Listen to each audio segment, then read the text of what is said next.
கண்டத்து ஈசனடியார் பெருமையின எல்லா உயிரும் தொலையெடுத்து தேசமுய திருத்தொண்ட தொகைவன் பணித்த திருவாளன் வாசமலர்மன் கழல் வணங்க வந்த பிறப்பை வணங்குவான்.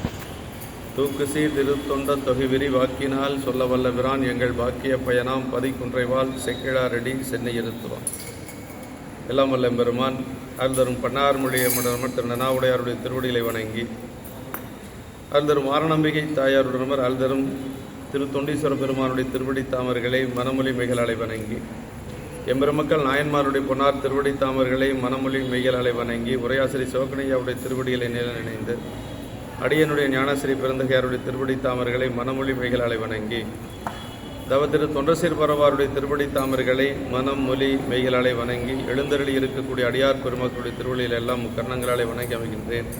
அன்பார்ந்த சிவனேஸ்வரர்களே, தொண்ட புராணத்திலே சென்ற வகுப்பிலே எம்பெருமான் கண்ணப்ப நாயனாருடைய திருச்சரிதம் நிறைவு செய்து இப்பொழுது குங்குளிய கலைய நாயனாருடைய திருச்சரிதம் சிந்திக்க இருக்கணும். குங்குளிய கலைய நாயனார் திருக்கடவுர் என்று சொல்லக்கூடிய பதி எல்லாத்துக்கும் தெரியும். திருக்கடையூர் தெரியாதவங்களே இருக்க மாட்டாங்க. பெரும்பாலும் அகவைகள் எல்லாம் அங்கே தான் செய்வாங்க இல்லைங்களா? காலனி சம்காரம் செஞ்சதுனால அகவைகள் எல்லாம் அங்கே செய்வாங்க. கலைய நாயனார் ஒரு அந்தனர் குலத்தில் அவதரித்த ஒரு பெருமகனார். நாயனாருடைய திருப்பணி என்னென்னா குங்குளியம் இடுவது. பெருமானுக்கு 3 வேளைகளிலும் குங்குளியம் போடுவது. குங்குளிய பணி தான் அவர் செய்து கொண்டு வந்தது.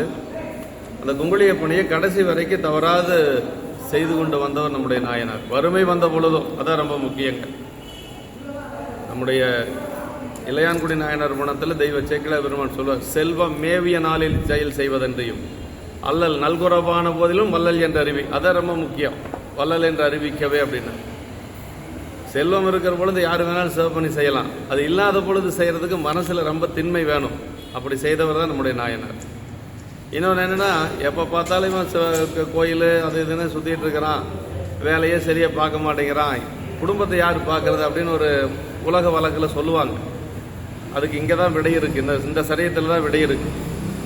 அவர் அவர் கோயிலுக்கு பெருமானுக்கு குங்குளியம் போட்டிருந்தாலும் சாமி என்ன செஞ்சார்னா குபேரனை வர வைத்து மனை முழுக்க செல்வத்தை நிரப்பினார். சேக்கிழார் பெருமான் அழகா சொல்வார், அன்பர் அங்கிருப்ப அப்படின்னார். அன்பர் அங்கிருப்பன்னா கோயில் இருக்கிறார், குங்குளியம் போட்டிருக்கிறார்.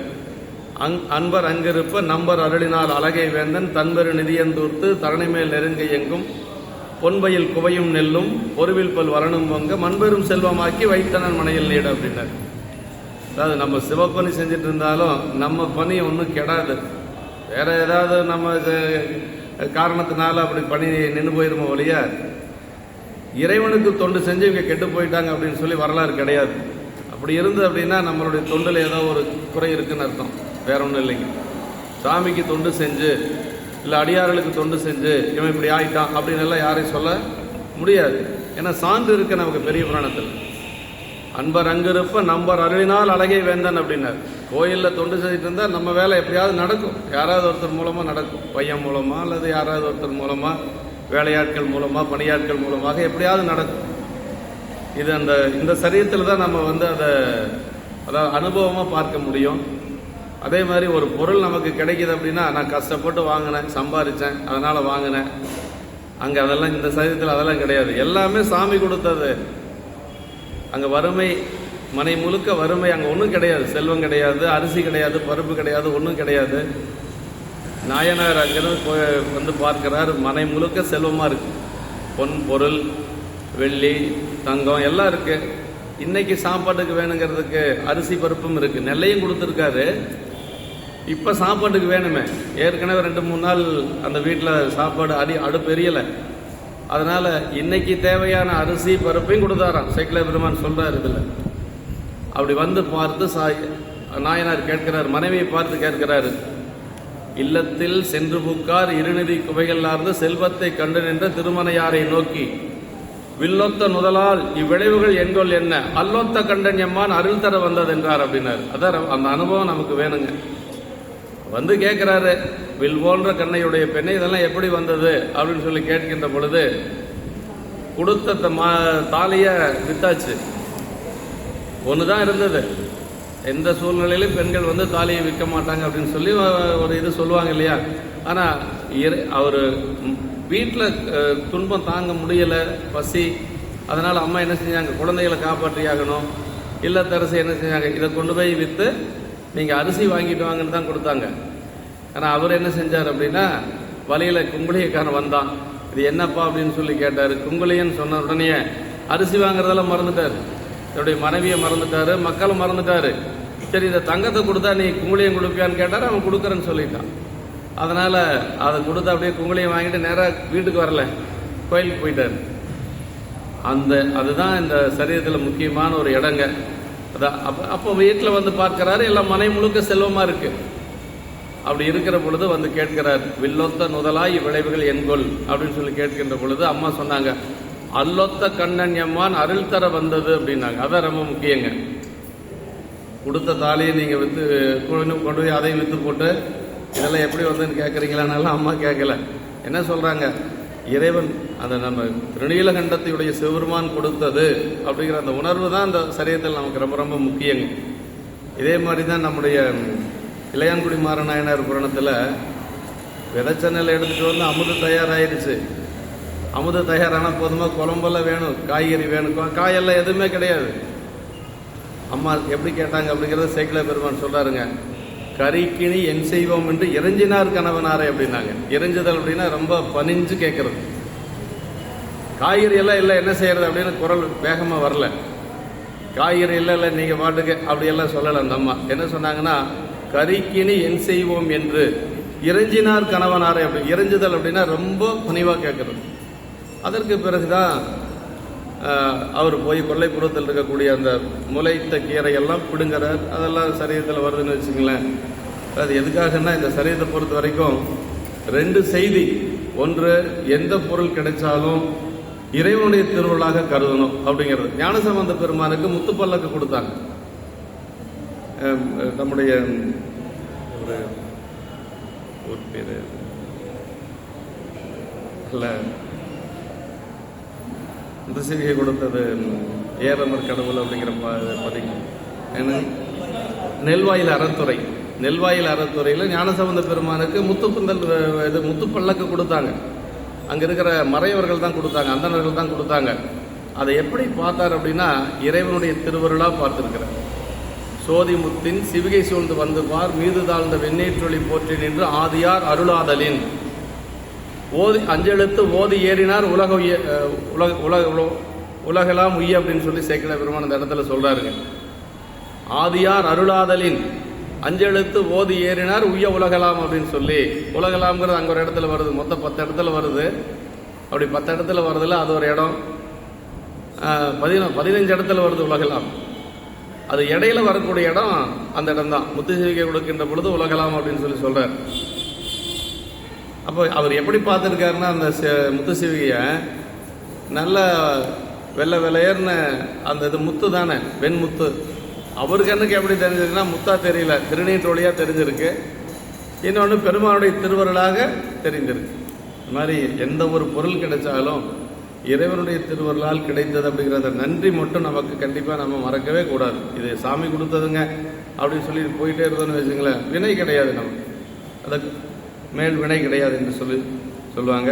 நாயனார் திருப்படி அடைஞ்சது ஆவணி மாதம் மூல நட்சத்திரம். அடுத்த மாதம் நாயனார் குரு பூஜை வருது. திருத்தொண்ட தொகை ஆசிரியர் நம்முடைய சுந்தரமூர்த்தி சாமிகள் கடவுரில் கலையந்தன் அடியார்க்கும் அடியேன் என்று சொல்லி போற்றுகிறார். கடவுரில் திருக்கடவுர் என்று சொல்லக்கூடிய நாயனாருடைய பெயர் கலையர் அப்படின்னு பேருங்க. நாயனார் சேர்ந்து கலைய நாயனார். அப்புறம் குங்குளியம் போட்டதுனால குங்குளிய கலைய நாயனார், இதெல்லாம் பேர் அப்படியே சேர்ந்து வந்தது. அப்படி திருக்கடவுரில் அவதரித்த கலையனார் அடியவர்களுக்கு நான் அடிமையாவேன் என்று சொல்லி நாயனாருடைய ஊரோ பேரு ரெண்டையும் சேர்த்து சொல்றார். கடவுரில் கலையந்தன் அடியார்க்கும் அடியன் என்று சொல்லி, வகைநூல் என்று சொல்லக்கூடிய திருத்தொண்டர் திரு அந்தாதி ஆசிரியர் நமக்கு சொல்லுகின்ற பொழுது அதை சரியத்தை ஒரே பாட்டில் சொல்றார். ஏய்ந்த கயிறுதன் கண்டத்தில் பூட்டி எழில் பனந்தால் சாய்ந்த சிவநிலை தான் என்பர் காதலி தாலி கொடுத்து ஆய்ந்தனர் குங்குலியங்கொண்டு அனல் புகை காலனை முன் காய்ந்தவர்க்கு இட்ட தென்கடவூரில் கலையனையே. இது ரெண்டு செய்தி. எல்லாம் சரியத்திலையும் பார்த்தா ஒரு தலம் தான் வரும் பேசப்படும். இதில் ரெண்டு தலம். ஏன்னா திருக்கடவுர் தலமும் அந்த நாயனார் அவதரித்தது திருப்பனந்தாள் என்று சொல்லக்கூடிய திருப்பனந்தாள் தலத்தில் தாடகை வழிபாடு செய்வதற்காக பெருமான் வந்து சாய்ந்த திருமேனி மறுபடியும் அது நேராக ஆகவே இல்லை. என்னென்னமோ பார்த்து யானையெல்லாம் பூட்டி பார்த்தாங்க, ஒன்றும் வேலையாகலை. பெருமான் சாய்ந்த கோலத்திலே இருந்தார். அப்போ தான் அந்த அரசன் வந்து குங்குளிய கலைஞனை அழைத்து கொண்டு வந்து அவர் என்ன செஞ்சார் அப்படின்னா, தன்னுடைய ஒரு மாலை ஒன்றை எடுத்து மலரால் தொடுத்த ஒரு மெல்லிய மாலை, சாமியினுடைய கழுத்தில் கயிறா போட முடியும், அப்படியெல்லாம் போடக்கூடாது இல்லைங்களா, சாமியினுடைய கழுத்தில் அப்படியெல்லாம் போட விரும்பல அவர். அப்படி மாலை ஒன்றை போட்டு பெருமானுடைய திருக்கழுத்தில் இருந்து அப்படி பதிகம் பாடி அவர் வந்து நமக்கு நிமிர்த்தி காட்டியதாக நமக்கு சரிதம். என்ன செய்தும் சரியாகாத அந்த திருமேனி, சாய்ந்த திருமேனி நாயனாருடைய அன்புக்காக நிமிர்ந்தது. அதுதான் முக்கியம். அவர் போட்ட மலரெல்லாம் கிடையாது, அங்க அன்புக்காக நிமிர்ந்தது அப்படின்னு சொல்லுவாங்க. இப்படி 2 தலங்களையும் இதில் வச்சு சொல்லுவாங்க. கடைசியாக நம்ம தலபுராணம் பார்க்கிற பொழுது பார்த்துக்கலாம். இப்படி ஏய்ந்த கயிறுதன் கண்டத்தில் பூட்டி அப்படின்னாருங்க. அதாவது முதல்ல காதலியின் தாலியை கொடுத்து, அதாவது மனைவியினுடைய தாலியை கொடுத்து குங்குலியம் கொண்டு காலனை காய்ந்த அரணுக்கு அனல் புகையிட்ட தென்கடவூரில் கலையனாரை, காலனை காய்ந்த அரணுக்கு அனல் புகையிட்ட அப்படின்னாரு. காலசம்ஹார மூர்த்தி அங்கே இருக்கிறார் இல்லைங்களா, அதனால சொல்றார்.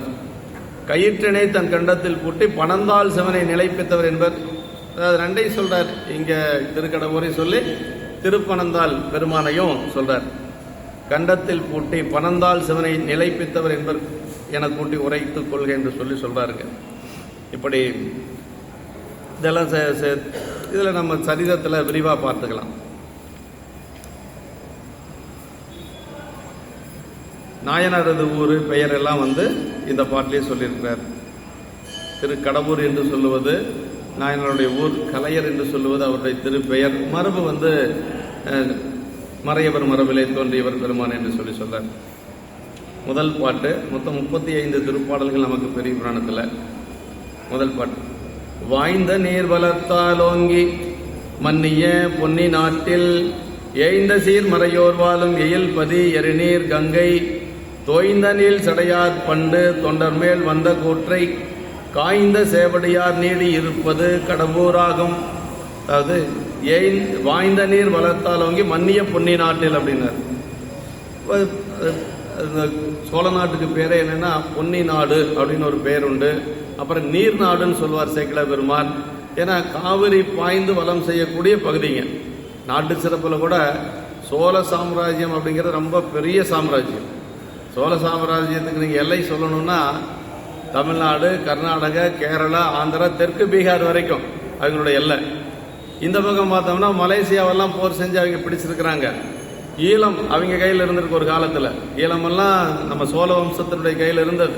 ராஜேந்திர சோழன்லாம் படையெடுத்து போயிருக்கிறாங்க. ஆனால் அந்த அவ்வளவு பெரிய விரிந்த சாம்ராஜ்யத்தில் நாட்டு சிறப்புக்காக எதை எடுத்துக்கிறாரு சேக்கிழ பெருமான் அப்படின்னா, காவிரி பாய்ந்து வளம் செய்யக்கூடிய சோழ நாடு. அவ்வளோதான். அப்போ காவிரி பாய்ந்துன்னா நமக்கு தஞ்சாவூர் மாவட்டம், திருவாரூர் மாவட்டம், இந்த மாதிரி தான். இப்படி அந்த 2 மட்டும் எடுத்துக்கிறார். அந்த மாதிரி அந்த பொன்னி பாய்ந்து வளம் செய்யக்கூடிய அந்த பகுதி, நீர் பொருந்தியதனால் உலதாம் வளத்தினாலே சிறந்தோங்கி நிலை பெற்ற காவிரி வாயும் சோழ நாட்டில்னர். சிறப்பு பொருந்திய வேதியர்கள் வாழ்வதற்கிடமாகி மதில் சூழ்ந்த ஊர். அந்த ஊரில் வந்து திருக்கடையூரில் அந்த காலத்தில் வேதியர்கள் தான் அதிகமாக இருந்திருக்கிறாங்க. வேதியர்கள் நிரம்ப இருந்திருக்கிறாங்க. மதில் சூழ்ந்த ஒரு ஊர்.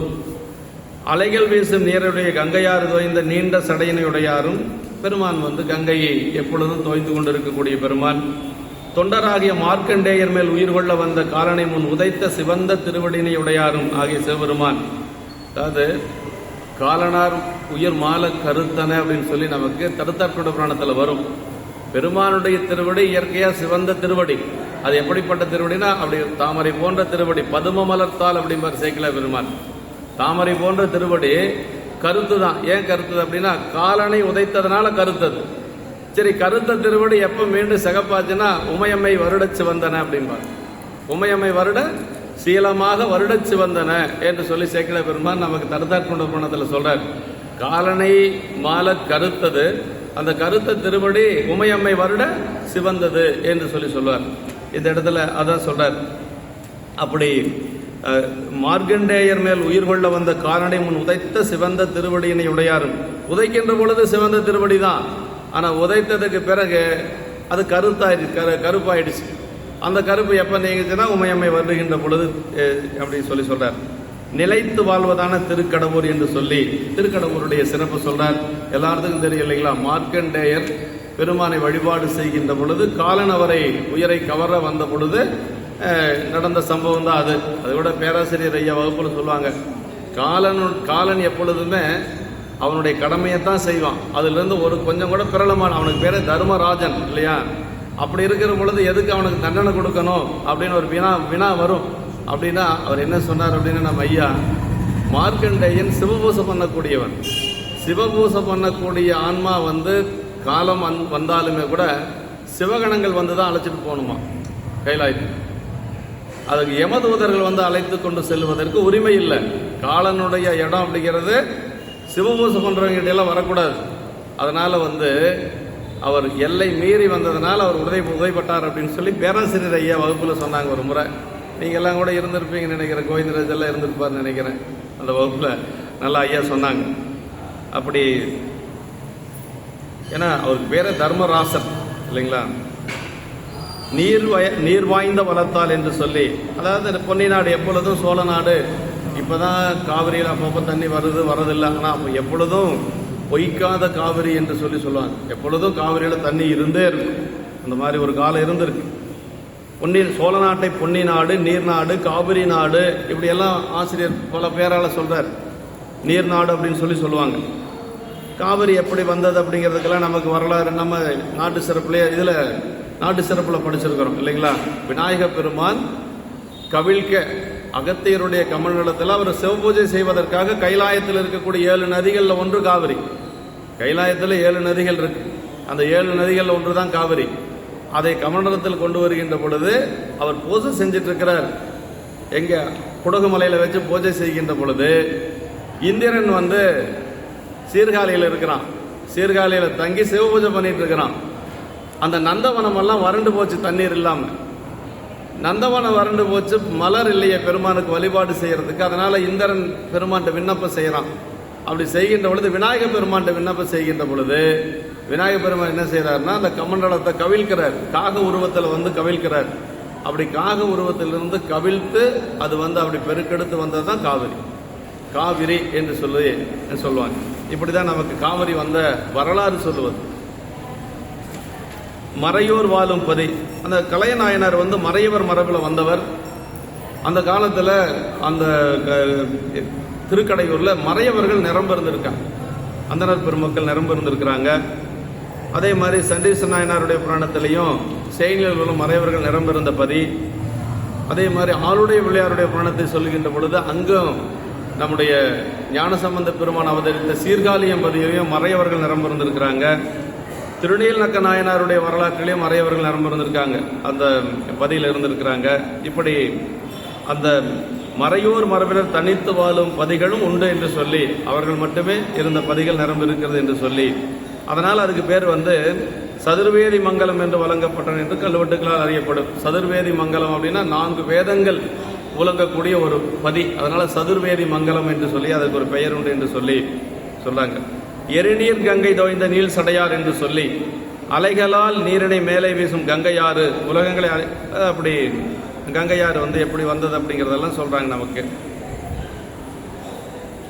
இன்னொன்னு, திருத்தில்லையில் திருச்சிற்றம்பலத்தில் அருகே பரமானந்த கூபத்தில் ஐப்பசி மாதத்து பூர்வபக்க நவமியில் கங்கை வருகின்றது என்ற மரபும் பாருங்க. ஐப்பசி மாதம் அந்த நவமியில கங்கை நமக்கு நம்முடைய தில்லையம்பதியில் இருக்கக்கூடிய அந்த குளத்துக்கு வருவதாக ஒரு ஐதீகம் உண்டு.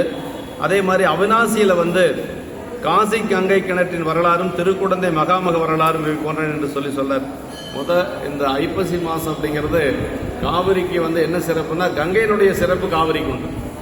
நீங்க கங்கையில போய் என்ன குளிச்சா என்ன புண்ணியம் கிடைக்குமோ அந்த புண்ணியம் காவிரியில உண்டு. ஏன்னா என்ன சொல்றாங்க அப்படின்னா, கங்கை நம்மளுடைய பாவத்தை எல்லாம் ஏற்றுக்கொள்கிறது. கங்கை நம்ம எல்லாரும் போய் குளிச்சு அந்த பாவம் எல்லாம் இருக்குது இல்லைங்களா, அந்த பாவத்தை கங்கை எங்க போகிக்குன்னா காவிரியில போகிக்கும். அதனால அந்த துலா மாசம் என்று சொல்லக்கூடிய அந்த ஐப்பசி மாசம் என்று சொல்லுவது கங்கையில் என்ன புண்ணியமோ அதே புண்ணியம் காவிரியில் கண்டிப்பாக முதல் முழுக்கு கடை முழுக்குன்னு சொல்லி இருக்கு. இருந்தாலும் கூட எப்போ வேணாலும் நம்ம அந்த மாதம் முழுக்கவே காவிரியில் குளிப்பது ரொம்ப ரொம்ப சிறப்பு. தோய்ந்த சடைக்கற்றையினுடைய அளவு பெருமானுடைய திருமுடியில் இந்த சடை தோய்ந்து இருக்கிறது என்று சொல்லி கங்கையின், அதாவது நீல் சடை, கங்கையின் பரப்புக்கு தக்க நீளும் சடை, மார்க்கண்டேயர் பூசித்து வழிபாடு செய்யக்கூடிய மார்க்கண்டேயர் பூசிக்கும் பொருட்டு கங்கை வருகின்றது என்று தலத்துக்கு தீர்த்தமும் அதன் நீரினை எங்கள் அமிர்த கடேசருக்கு நாளும் திருமஞ்சன மாட்டும் வழக்கம் காண்க என்று சொல்லி, அதாவது அந்த திருக்கடவுர் மயானம் என்று சொல்லி அங்கே இருக்கிற தீர்த்தத்தை எடுத்து கொண்டு வந்து தான் தினசரி பெருமானுக்கு அபிஷேகம் செய்கிறாங்க. அது என்ன காரணம்னா அந்த திருக்கடவுர் மயான தீர்த்தத்தில் கங்கை வந்து சேருவதாக ஒரு ஐதீகம். அதனால் அந்த மார்க்கண்டேயர் பூஜை செய்வதற்காக கங்கை வந்ததாம். எதற்காக அங்கே கங்கை வந்தது அப்படின்னா மார்க்கண்டேயர் சிவபூஜை செய்வதற்காக கங்கை வந்தது அப்படின்னு சொல்லி நமக்கு உரையாசிரியர் இதில் சொல்லியிருக்கிறார். அதன் நீரணியை இங்கே அமிர்த கடேசருக்கு நாளும் திருமஞ்சன மாட்டும் வழக்கு காண்க என்று சொல்றார். காசியினின்றும் கங்கை கடவுர் வரை நீர் எரிந்து பரவுமாகில் இவரது சடையும் அவ்வளவு நீண்டு இங்கு விளக்கமுறும் என்று சொல்லி உட்குறி. எப்பொழுதும் நம்ம திருக்கடையூர் போனோம்னா மயானம் கண்டிப்பாக போயிட்டு வரணும்னு சொல்லுவாங்க. மயானம் கண்டிப்பாக போகணும். திருக்கடவுர் மயானம் ரொம்ப முக்கியமான ஒரு பதி.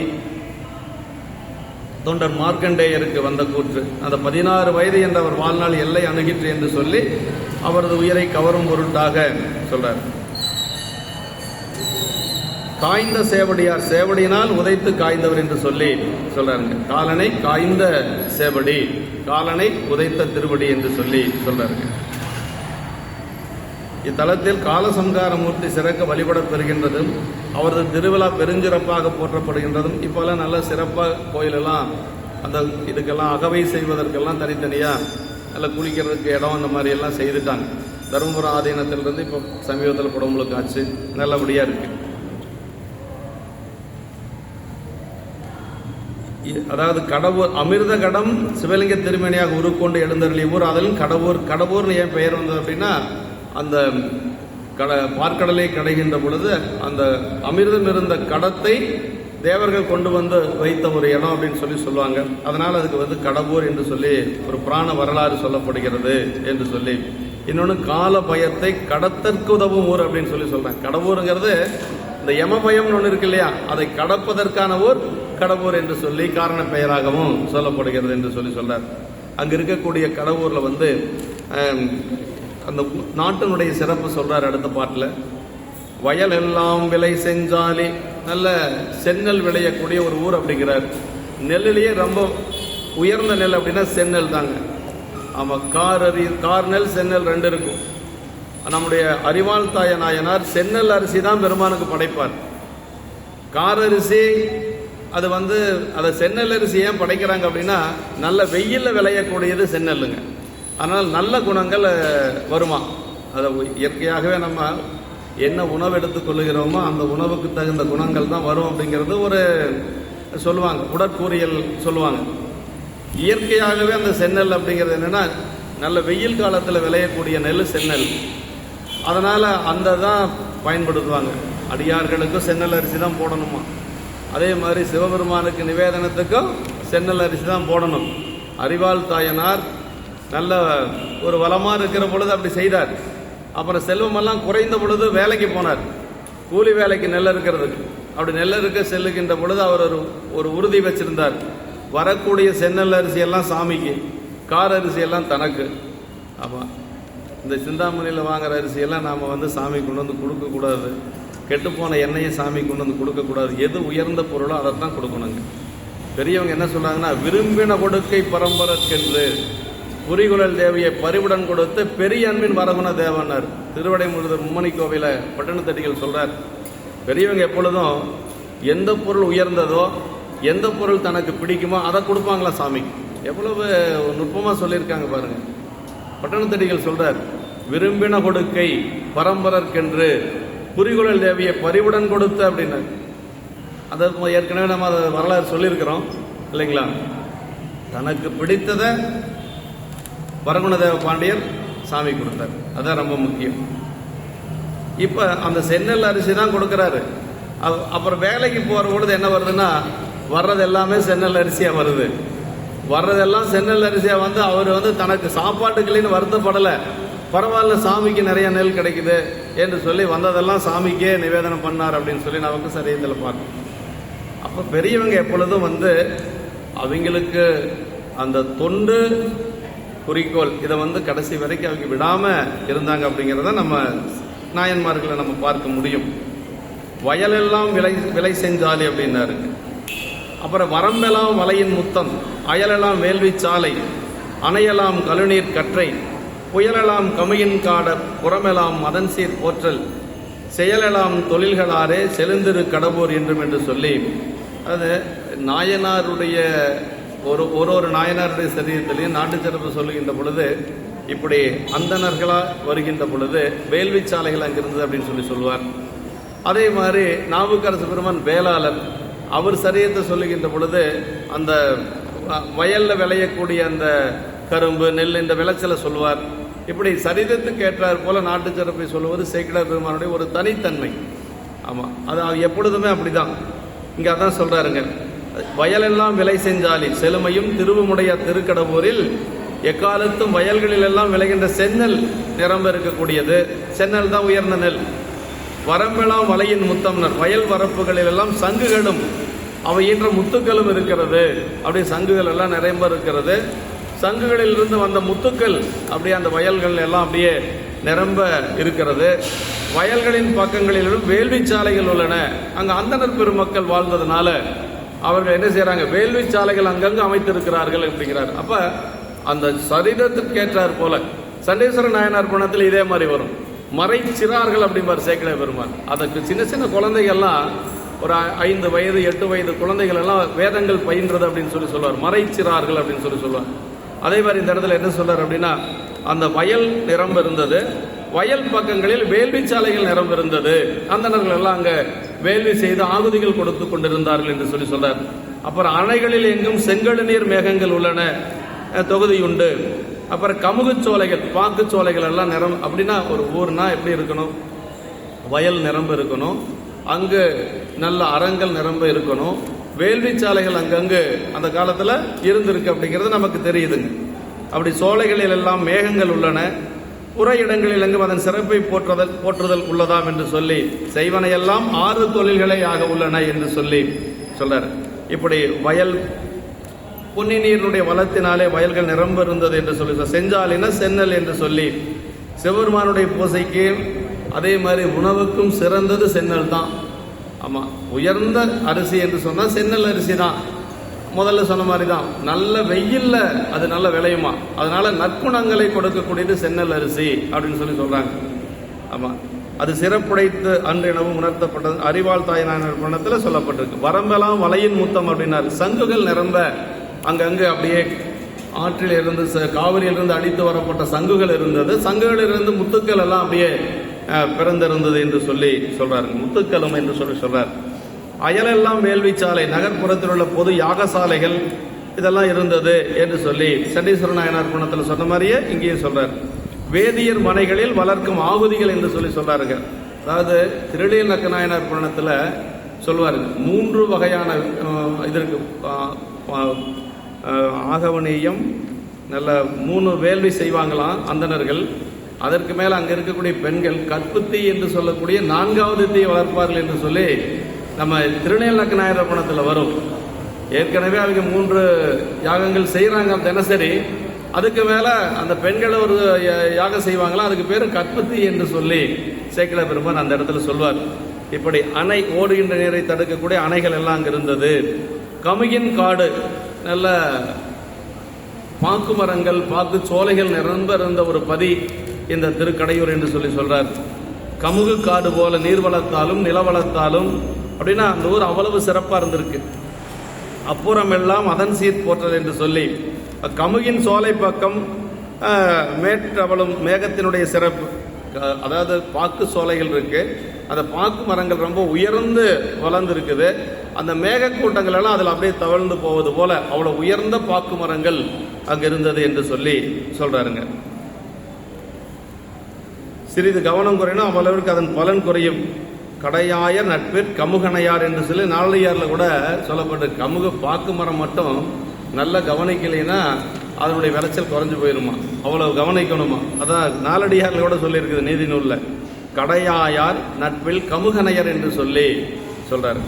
செயலெல்லாம் தொழில்கள் ஆறு என்று சொல்லி ஏய்ந்த மறையோர் வாழும் பதியாதலின், மறையவர்கள் இருக்கக்கூடிய பதி அப்படிங்கிறதுனால 6 தொழில் என்று சொல்லக்கூடிய அந்த 6 தொழில்கள் அங்கு நிரம்ப இருந்தது என்று. 6 தொழில் என்னன்னா வேதம் ஓதுதல், வேதம் ஓதுவித்தல், அப்புறம் வேட்டல், வேட்பித்தல், ஈதல், ஏற்றல் என்று சொல்லக்கூடிய 6 தொழில்கள் அங்கு நிரம்ப இருந்தது என்று சொல்றாருங்க. மறையவர்கள் இருந்ததுனால அந்த 6 தொழில் அப்படிங்கிறது சொல்லிட்டு வர்றாரு. செழுந்திரு கடவுர் அப்படின்னா நல்ல செழுமையான ஒரு ஊர், நீர் வளத்தாலும் அதே போல மற்ற ஒரு தர்ம வளத்தாலும் அந்த ஊர் வந்து நல்ல செழுமையான ஒரு ஊர் என்று சொல்லி சொல்றாருங்க.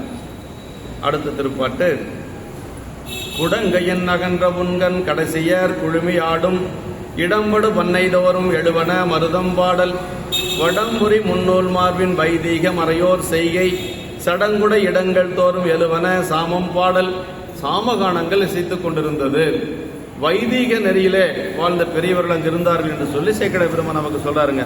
குடங்கையின் உள்ளங்கை போல அகலமாகிய மைதீட்டிய கண்களையுடைய பல்ல பெண்கள், அதாவது வயலில் வேலை செய்யக்கூடிய பெண்கள், அந்த பெண்கள் எல்லாம் ஆடுதற்கிடமாகிய இடமகன்ற பண்ணைகள் தோறும் மருத பண்ணை பாடும் ஓசை, மருத பண்ணை மருத கானம் பாடக்கூடிய ஓசை இருந்தது. வடமாக புரித்து முறுக்கிய முன்னூல் அணிந்த மார்புடைய மறையவர்கள் வேத சடங்கில் செய்யும் இடங்கள் தோறும் சாமவேதத்தை பாடும் காலம் எழுந்து இசைப்பன. சாமகானங்கள் அங்கு இசைத்துக் கொண்டு, பெருமானுக்கு ரொம்ப உகந்தது சாமகானம் இல்லைங்களா? ஆமா, சாமகான பிரியன் அப்படின்னு அவங்கள சொல்லுவாங்க. ராவணன் பாடியது சாமகானம். அந்த மலையிலே சிக்குண்டு, கைலாய மலையிலே சிக்குண்ட ராவணனுக்கு அது யாரு சொன்னாங்க அப்படின்னா ராவணனுக்கு தெரியாது சாமகானம் பிடிக்கும்னு. அப்பர் சாமிகள் தான் சொல்றாரு, பெருமானுக்கு சாமகானம் பிடிக்கும், நீ சாமகானம் பாடு விட்டுருவார் அப்படின்னு சொல்லி இந்த உபாயத்தை சொல்லிக் கொடுக்கிறது யார் அப்படின்னா அப்பர் சாமிகள் தான். ஏன்னா அவனுடைய அழுகை தாங்க முடியல அவரால்.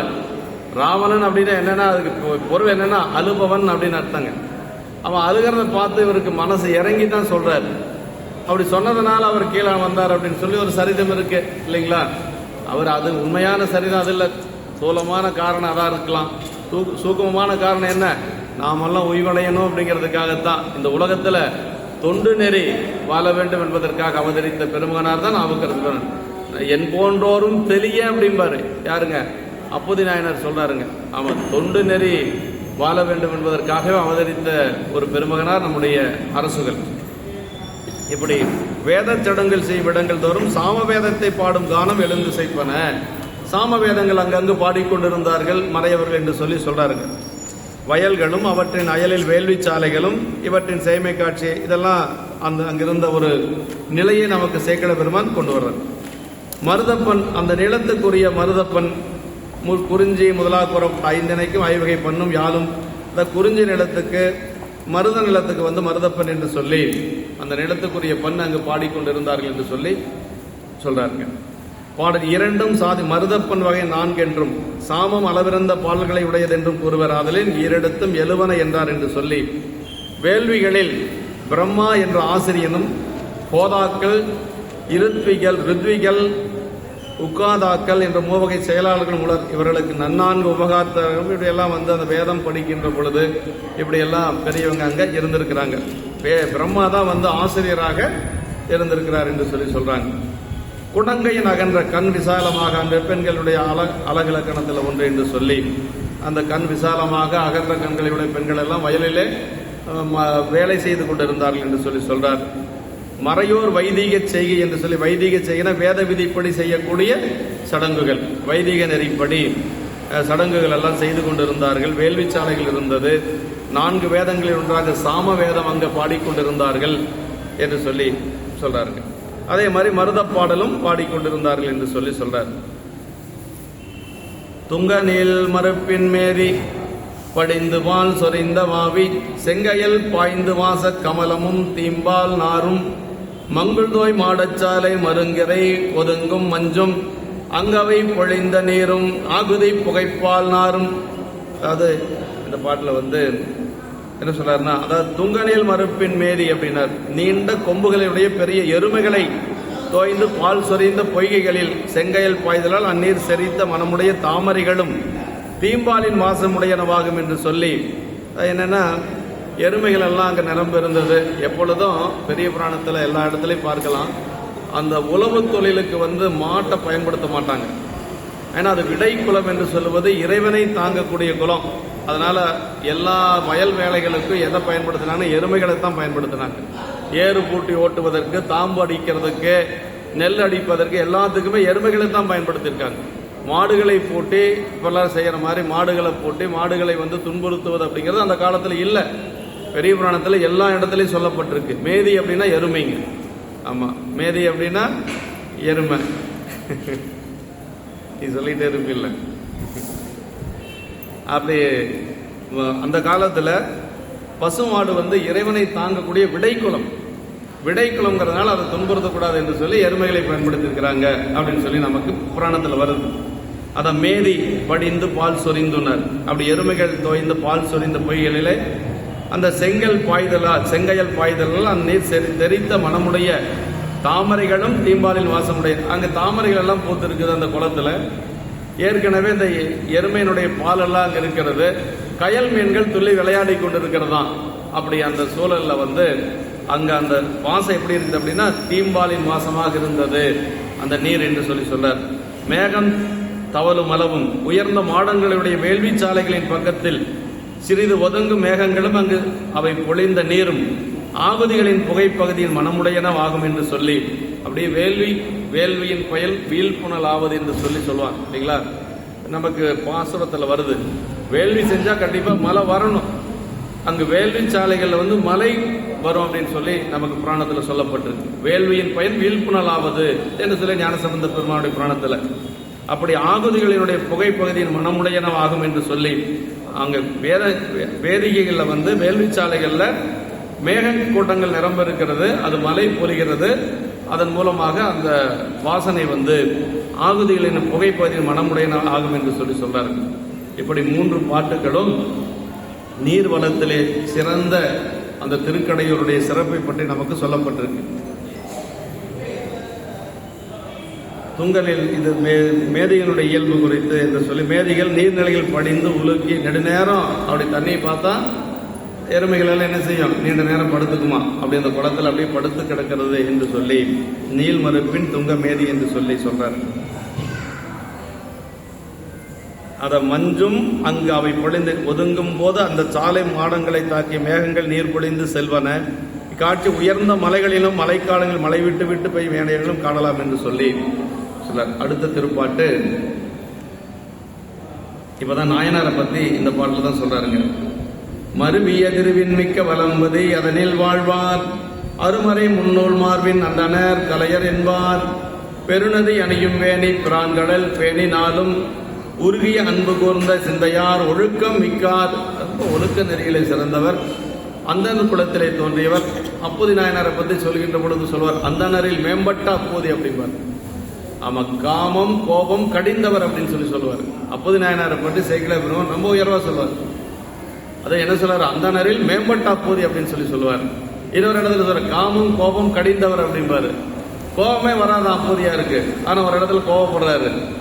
எங்க கோபப்படுறாரு, நாவுக்கரசு பெருமான் அவருடைய இல்லத்துக்கு என்ன கேட்கிறாரு, எல்லா இடங்கள்லையும் திருநாவுக்கரசன் எழுதியிருக்கிறீங்க, நும்பெயர் எழுதாது வேறொருவர் பெயர் எழுதிய காரணம் என்ன அப்படின்னாரு. குருநாதருடைய பெயர் நும்பெயர் எழுதாது வேறொருவர் பெயர் அப்படின்னு சொன்னதை அவரால் ஏற்றுக்கொள்ள முடியல. இங்க முதல்ல என்ன சொல்லுவாருன்னா, சரித ஆரம்பத்துல காமம் கோபம் கடிந்தவர் அப்படிம்பாரு. அங்க கோபம் வந்துடும். எப்படி கோபம் வருது, நின்ற மறையோர் அதுகேலா நிலையழிந்த சிந்தையராய் நன்றருளி செய்திலீர் அப்படின்பாரு. நீங்க நல்லது சொல்லல அப்படின்பாரு. நன்றருளி செய்திலீர் நானிலவன் பதகருடன் ஒன்றிய மன்னவன் சூழ்ச்சி திருத்தொண்டின் உரைப்பாலை வென்றவர் பெயரோ வேறொருவர் பெயர் என்று வெகுழ்வார் அப்படின்னாரு. வெகுழ்வார்னு என்ன, கோபப்படுவார்னு அர்த்தம். ஏற்கனவே என்ன சொன்னாரு, கோபமே வராதுன்னு சொன்னவர் இங்க அப்படியாருக்கு கோபம் வந்தது. ஏன் கோபம் வந்தது அப்படின்னா, உலகியல் பொருட்டு அவருக்கு கோபம் வரல, தன்னுடைய குருநாதர் அப்படி சொன்னதுனால கோபம் வந்தது. ஆமா, அதை என்ன சொன்னாருன்னா, பொங்கு கடல் கல்மிதப்பில் போந்தேறும் அவர் வெறுமை அங்கடனார் புவனத்தில் அறியாதார் யார் உளரோ மங்களமாம் திருவேடத்தோட வகை முளைந்தீர் நீர்தாம் யார் எங்குறைவர் அப்படின்னாரு. திருவேடத்தோடு இருக்கிறீங்க, அப்பர் சாமியை தெரியாதா, திருநாவுக்கரசரை தெரியாதா உங்களுக்கு, என்னையா நீ அடியார், எந்த ஊரில் இருக்கிற அப்படின்னு சொல்லி கொஞ்சம் கோபம் வந்துருச்சு. இதுக்கு மேலே இருந்தால் சரியாக வராதுன்னு சொல்லித்தான் அப்போ தான் அவர் வந்து சொல்கிறாருங்க, பிறதுறையில் நின்றேற அருள் பெறும் சோலையினால் ஆட்கொள்ளப்பட்ட தெருளும் அறிவில். எப்படி பாருங்க, சொல்லு பாருங்க, நான் தான் அந்த திருநாவுக்கரசன் சொல்லலை, அவர் தெருளும் அறிவில்லாத சிறுமையே ஞான் அப்படின்னார். அதுதான் அப்பர் சாமியினுடைய பணிவுங்க. அவர் குருநாதர், அவர் சீடர். சீடர்கிட்ட எப்படி பேசுறாரு பாருங்க. ஆமாம், அதுதான் ரொம்ப முக்கியங்க. அருள் பெறும் சோலையினால், அந்த இடத்துல சோலை என்ன சொல்லாருன்னா திருவருள் அப்படிங்கிறார். இறைவன் எப்படி வந்தார்னா சோலை வடிவத்தில் வந்தார் அவரை ஆட்கொள்வதற்கு. இறைவனுடைய திருவருள் தான் சோலையாக வந்தது. அவரே சொல்றார், அருள் பெறும் சோலையினால் ஆட்கொள்ளப்பட்ட தெருளும் அறிவில்லாத சிறுமையே ஞான் அப்படின்னாரு. அவருக்கு எப்படி இருந்ததுதான் அந்த மகிழ்ச்சியை சொல்றாரு. கேள்விப்பட்ட உடனேயே என்ன செய்யறதுனே தெரியல, அப்போதையா இருக்கு. அப்போதையாயினார் பெற்ற இன்பத்தை எப்படி சொல்றாருன்னா அந்த இடத்துல சொல்றார், அற்றவர்கள் அருநிதியம் பெற்றார் போல் அப்படின்னாரு. ஒண்ணுமே வழி இல்லாதவன் நிறைய காசு பணம் கையில் கிடைச்சா எவ்வளவு மகிழ்ச்சி அடைவாங்களோ அந்த மகிழ்ச்சி அடைஞ்சாராம் அப்போதி நாயனார். அற்றவர்கள் அருநிதியம் பெற்றார் போல் அப்படின்னு அந்த மகிழ்ச்சிக்கு அளவே சொல்ல முடியல அப்படின்னு. அது மாதிரி நமக்கு நாயனார் அவங்க எல்லாம் எப்படி இருந்தாங்க அப்படிங்கிறத நம்ம சிந்திச்சு பார்க்கணும். நம்மளால எல்லாம் முடியாது.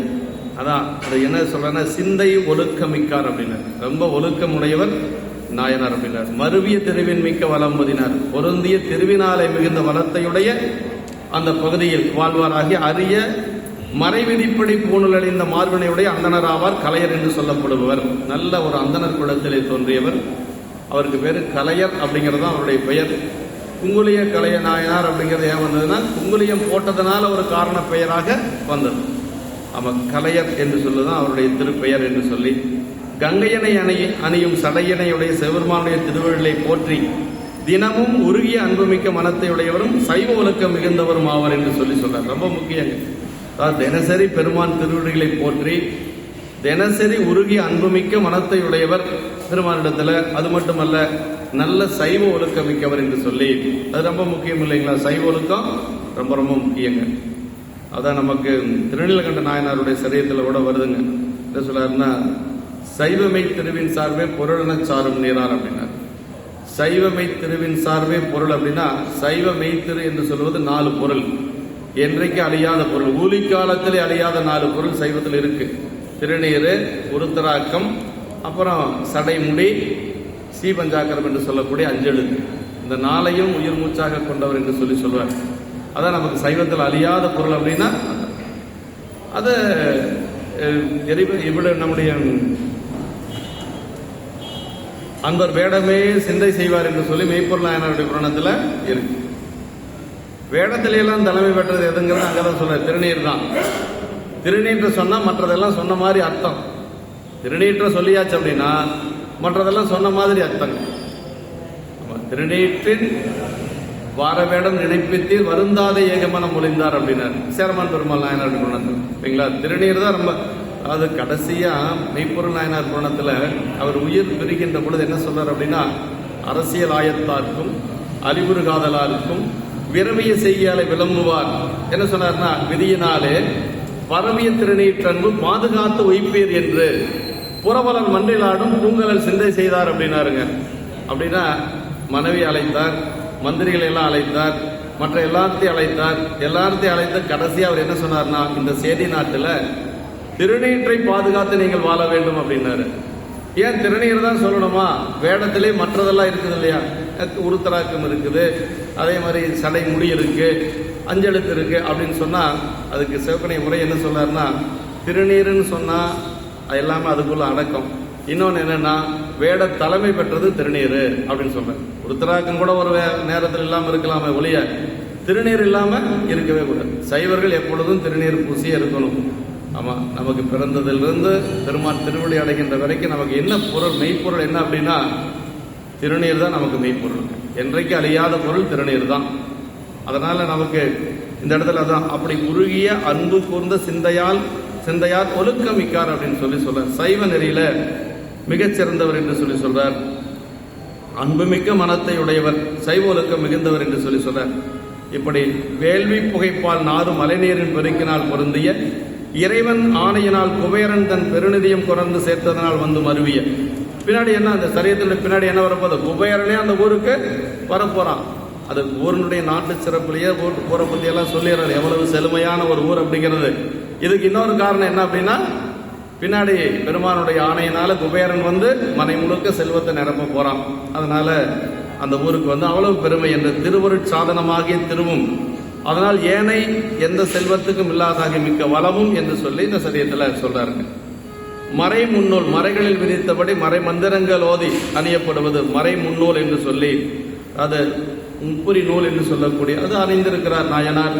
அது என்னன்னா வேதங்களை ஓதி அணியப்படுவது. அது திருமந்திரத்தில் என்ன வருது அப்படின்னா சொல்றாருங்க, நூல் அது வேதம், சிகையது ஆகமம் அப்படின்னு சொல்லி சொல்றாங்க. நூல் அப்படிங்கிறது வேதத்தை குறிக்கக்கூடியது, சிகை என்று சொல்லுவது ஆகமத்தை குறிக்கக்கூடியது என்று சொல்லி சொல்லுவாங்க. முன்னூல், மூன்றாக சேர்க்கப்பட்ட இலைகளை உடைய நூல். பிரம்மச்சாரிக்கு 3 இலை. அதாவது அந்த முப்புரி நூல்ல யாராருக்கு எப்படி அப்படிங்கிறதெல்லாம் விதி இருக்கு.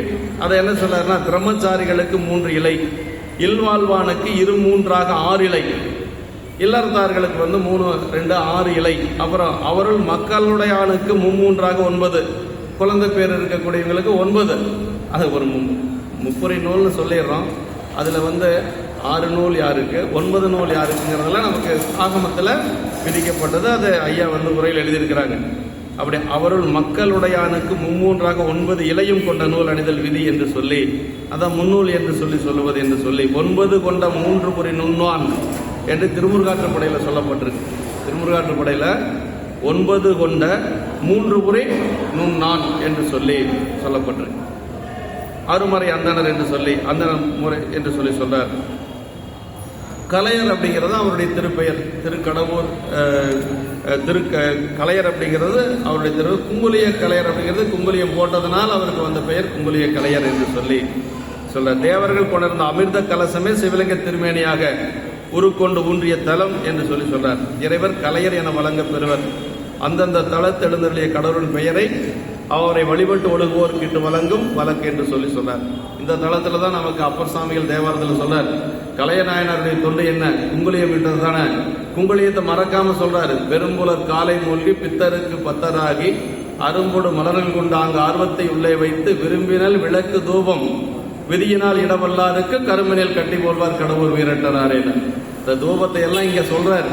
ஏன்னா கலையநாயனார் என்ன பணி செஞ்சார், தூப பணி. அந்த தேவாரத்தில் நமக்கு அப்பர் சாமிகள் அதையும் சொல்றார். பெருநதியினர் கங்கை உருவாலும் அளவாலும் பெரிதாதலோடு சிறப்பாலும் கங்கைக்கு மேல தீர்த்த சிறப்பு எதுவும் இல்லைங்க. கங்கைக்கு மேல ஒரு நதி சொல்ல முடியாது.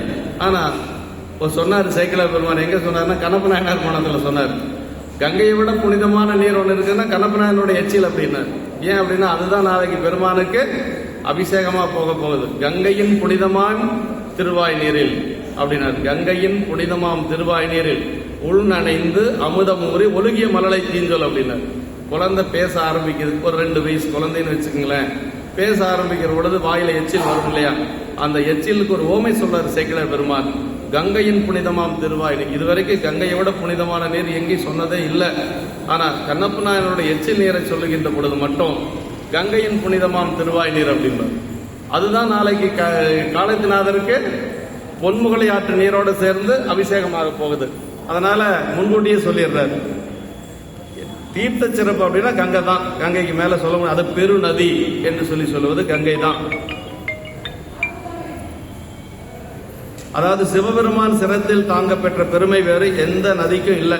சாமியினுடைய திருமுடி மேல இருக்கக்கூடிய பெருமை வேற எந்த நதிக்கும் கிடையாது. எல்லா நதியும் கீழே ஓடிட்டு இருக்கக்கூடியது அந்தர்வாகினியாக ஒரு சில நதிகள், அப்புறம் நிலத்தில் ஓடக்கூடிய நதிகள் என்று சொல்லி சரஸ்வதி ஒன்று மட்டும் அந்தர்வாகினியாக போவது. ஆனா ஒரே ஒரு நதி பெருமானுடைய சிரசில் இருக்கக்கூடியது என்னன்னா கங்கை மட்டும்தான். அதுவும் பகீரதனுடைய ஒரு வேண்டுதலுக்காக வந்து அதை அடக்கி பெருமான் வந்து சடையில வச்சிருக்கிறார். அதனால எந்த நதிக்கு இல்லாத ஒரு சிறப்பு கங்கைக்கு உண்டு என்று சொல்லி, அப்படிப்பட்ட கங்கையை தன்னுடைய பாவத்தை போக்கிக் கொள்வது காவிரியில். ஆமா, அதுதான் ரொம்ப முக்கியம். காவிரி வந்து எப்ப கங்கை ஆயிருது அப்படின்னா துலாம் மாதத்துல காவிரிக்கு அந்த சிறப்பு உண்டு. கங்கையினுடைய சிறப்பு காவிரிக்கு. அன்பினால் பேணுதல் சாதனம், சிந்தை உருகுதல் அதனால் தரும் பயணம் என்று சொல்லி நாளும் பேணி உருகி என்று சொல்றார். தினசரி பெருமானுடைய திருவடி அப்படி வழிபாடு செய்வாராம் கலையநாயனார். அன்பும் பேணுதலுமாம், அன்பு கூர்ந்து உருகிய சிந்தை என்று சொல்லி அன்பினால் பேணுதல் சாதனமும் சிந்தை உருகுதல் அதனால் பெறும் பயணம் என்று சொல்லி சொல்றாரு. ஒழுக்கம் மிக்கார் அப்படிங்கிறது ரொம்ப முக்கியம். அதாவது ஒழுக்கத்தால் மிகுந்தவர். ஒழுக்கம் என்பது இங்கு வேதங்களில் கூறப்பட்ட தர்மம் சர சத்தியம் வத, ரொம்ப முக்கியங்க. தர்மத்தை செய், அப்புறம் உண்மையை சத்தியத்தை பேச அப்படின்னு சொல்லி வேதத்தினுடைய ஒரு சாரமாக சொல்லப்படுவது. தர்மம் சர சத்தியம் வத என்று சொல்லி எப்படி நாம இருக்கணும் அப்படிங்கறத சொல்றார். உலக நெறி இருக்கும் ஒழுக்கம் பன்றி சிவாகமங்களில் விதித்த சரியையாதி சன்மார்க்கம் குறித்தது என்று சொல்லியும் ஆகமங்கள்ல ஒரு நெறி சொல்லப்பட்டிருக்கு.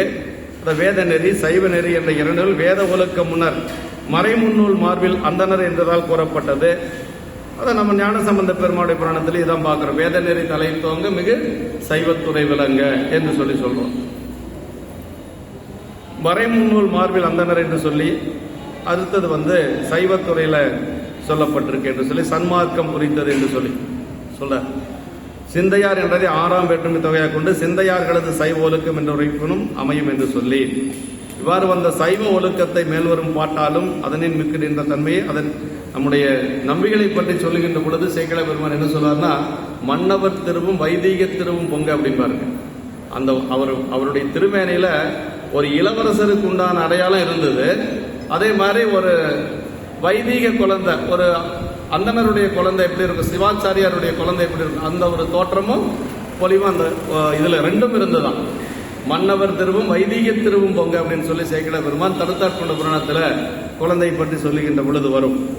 இப்படி அடுத்த திருப்பாட்டுல பாலனாம் மறையோன் பற்ற பயம் கொடுத்து அருளும் மாற்றால் மாலும் நான் முகனும் காணா வடிவு கொண்டு எதிரே வந்து காலனார் உயிர் செற்றார்க்கு கமழ்ந்த குங்கழிய தூபம் சாலவே நிறைந்து விம்ம இடும்பனே தலை நின்று உள்ளார். நாயனார் செய்த திருத்தொண்டை சொல்றாருங்க.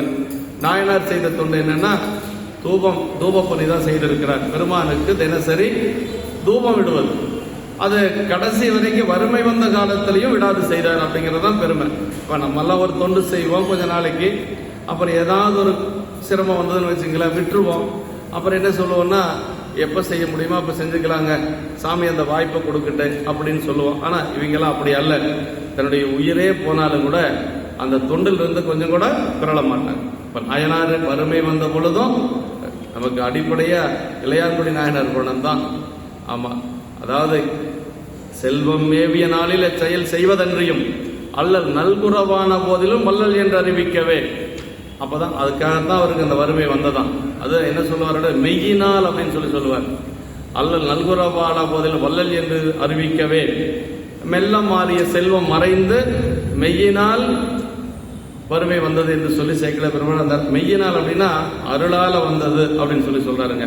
அது வறுமைன்னு கூட சொல்றது இல்ல, வறுமை பதம் அப்படின்னு சொல்லி சொல்லுவார். வறுமை போன்ற ஒரு நிலை அப்படின்னு சொல்லுவார். ரொம்ப நுட்பமா இருக்கு அந்த இடம். அப்படின்னா அடியார்களுக்கு வரக்கூடிய துன்பத்தை சேக்கிழ பெருமான் தன்னுடைய திருவாக்குல சொல்ல மாட்டார்.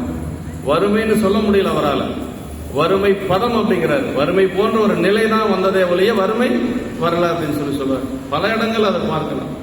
சிறுத்தொண்ட நாயனாருடைய புராணத்துல தலை அறிந்தார்னு சொல்றதுக்கு மனசு வரல சேக்கிழ பெருமானுக்கு. சீராளனுடைய தலை அறிந்தார், தலை அறிவார் அப்படின்னு சொல்லி முடிக்கிறார்.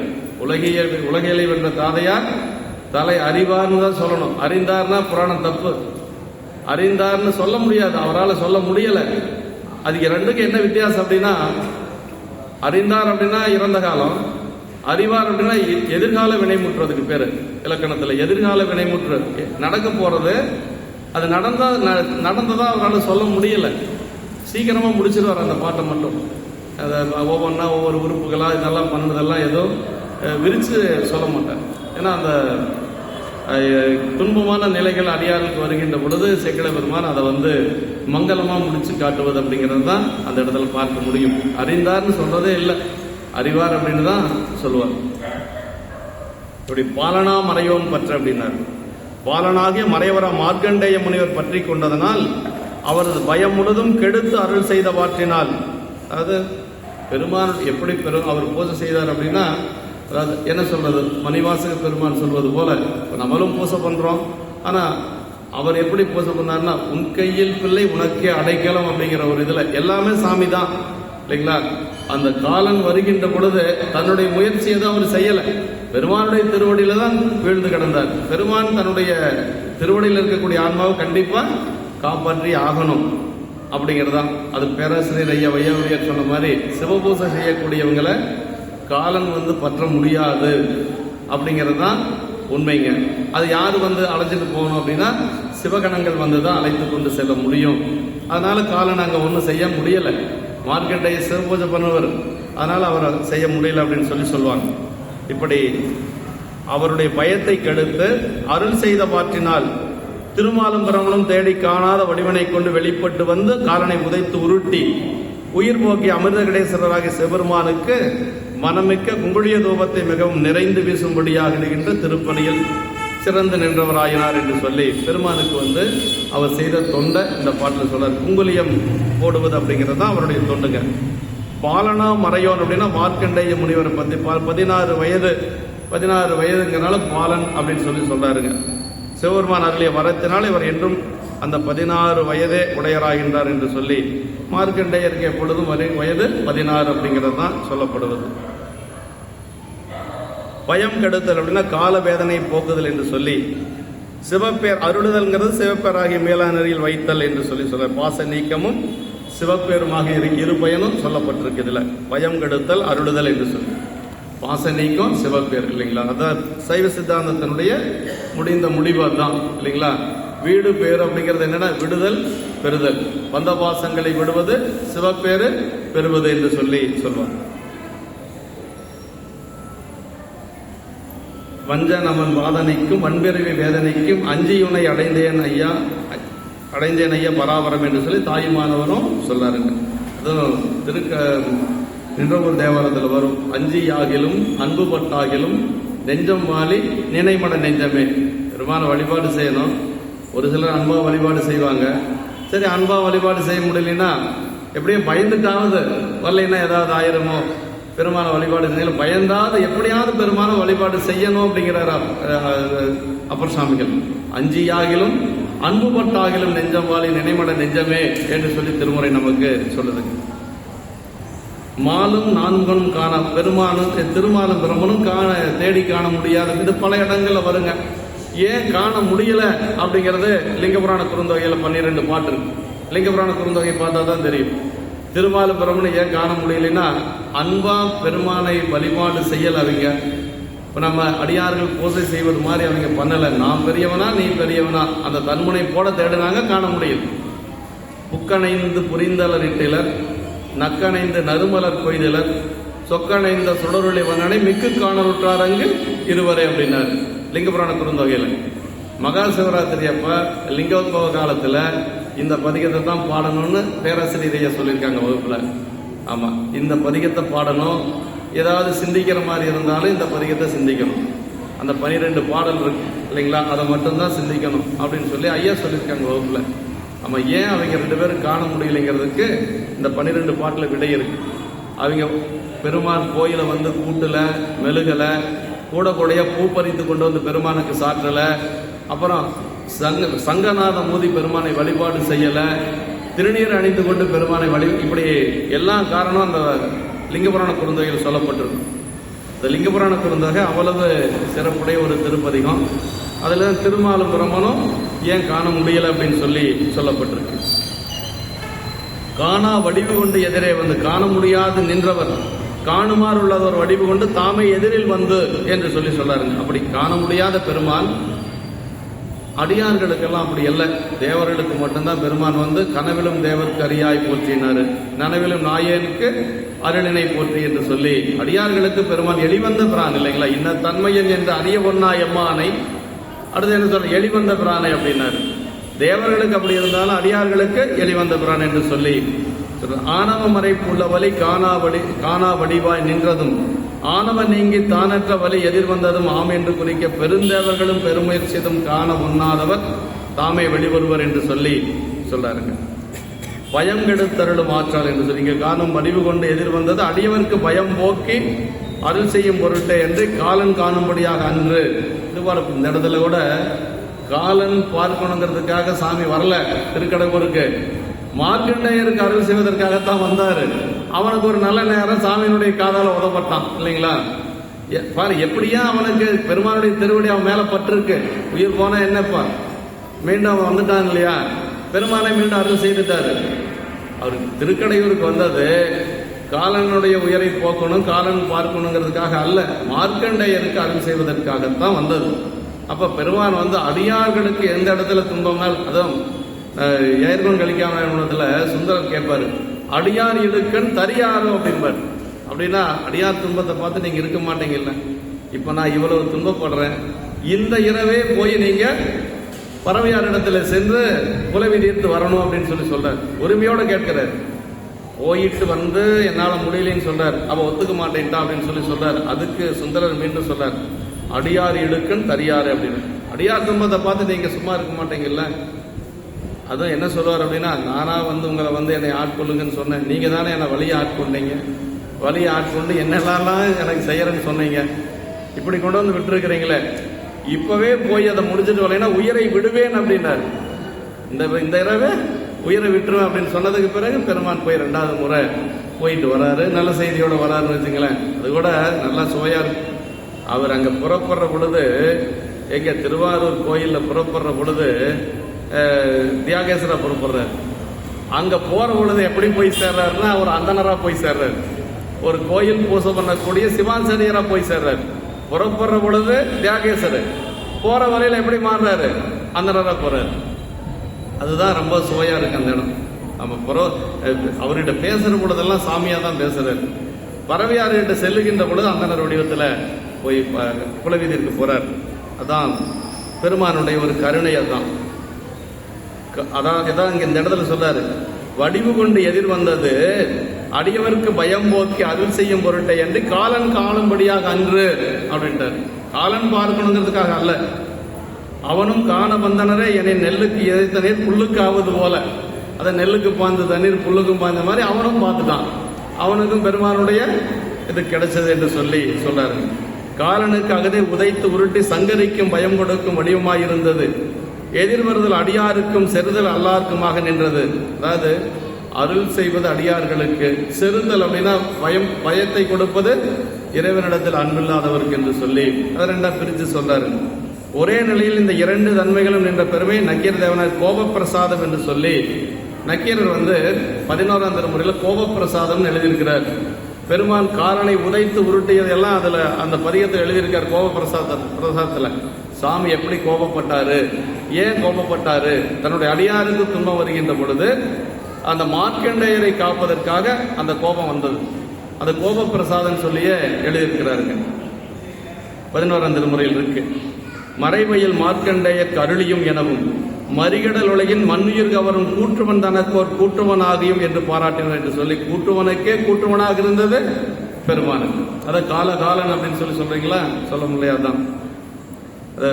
நம்முடைய செனிப்பைய சொல்லுவாரு, நேரம் காலம் பார்த்து சாமிகாரி ஏதாவது செய்யணுங்களா அப்படின்னா, அவனே காலன், அவனுக்கு எதுக்கு காலம் பார்க்கணும் அப்படின்பாரு சென்னிப்பையா. சுவையா சொல்வார், அவனே காலத்தை கடந்தவன், காலனை வென்றவன், அவனுக்கு என்ன காலம் பார்க்க வேண்டியது இருக்கு. அதனால காலனுக்கெல்லாம் பார்க்கறது, நமக்கு ஏதாவது நம்ம பார்க்கறனா பார்க்கலாம். அது கூட ஞானசம்பந்த பெருமான் சொல்றாரு, நம்ம இந்த அளவுக்கு ஏற்றுக்க முடியுமே, நம்ம பக்குவத்தை பொறுத்து தான் இருக்கு.